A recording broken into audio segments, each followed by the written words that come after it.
Hei sahabat, salam kembali dengan saya Ferdinand Hutahayan, monolog yang membahas isu-isu strategis nasional.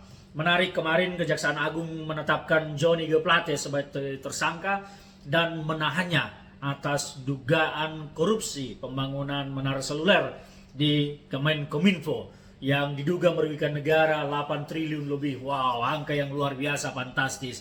Tetapi yang menarik di sini adalah bukan tentang penetapan tersangkanya, tapi adalah adanya kelompok-kelompok tertentu yang mengait-ngaitkan seolah-olah penetapan tersangka ini adalah untuk menjegal Anies Baswedan maju sebagai capres. Pola yang sama mereka lakukan juga terhadap kasus dugaan korupsi Formula E yang ditangani oleh KPK. Mereka menyatakan bahwa ini adalah upaya penjegalan terhadap Anies Baswedan. Mengapa mereka ini kemudian membangun opini sedemikian buruknya terhadap proses penegakan hukum? Harusnya kalau mereka mendukung negara ini bersih dari korupsi, maka mereka harus mendukung penetapan tersangka terhadap Johnny G. Plate dan mendukung proses penyidikan sampai selesai terhadap kasus Formula E.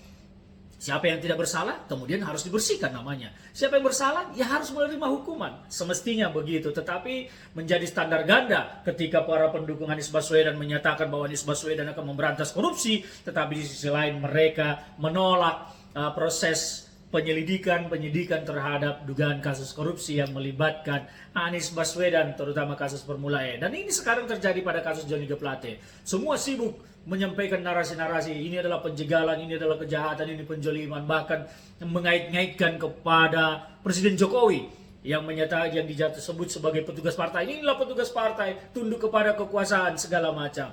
Harusnya orang-orang ini mendukung Kejaksaan Agung, mendukung KPK, mendukung pemerintah untuk memberantas korupsi. Jadi aneh kalau sekarang ada partai-partai yang terkesan tidak mendukung proses penegakan hukum terhadap para koruptor. Jangan-jangan mereka ini kalau berkuasa, mereka akan melegalkan korupsi sebagai sebuah rezeki yang harus dinikmati bersama-sama. Ini bahaya. Maka pesan saya kepada sahabat semua, kepada masyarakat dimanapun berada, lihatlah nanti partai-partai yang tidak mendukung korupsi.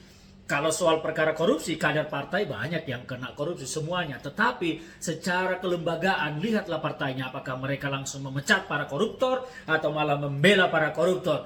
Pilihlah partai yang memecat koruptor, bukan yang membela koruptor. Ini penting sebagai acuan bagi kita nanti untuk memilih partai ke depan pada pemilu 2024. Dan ini sekali lagi pertanyaan kita kepada Anies Baswedan. Hei Anies, kemarin engkau datang ke Nasdem dan mengatakan bahwa Tuhan berpihak kepada kebenaran. Maksudmu apa? Apakah engkau ingin menyatakan bahwa penegakan hukum terhadap Johnny G. Plate ini bukan sebuah kebenaran, seolah-olah kalian terzolimi, seolah-olah engkau dijegal dengan kasus ini?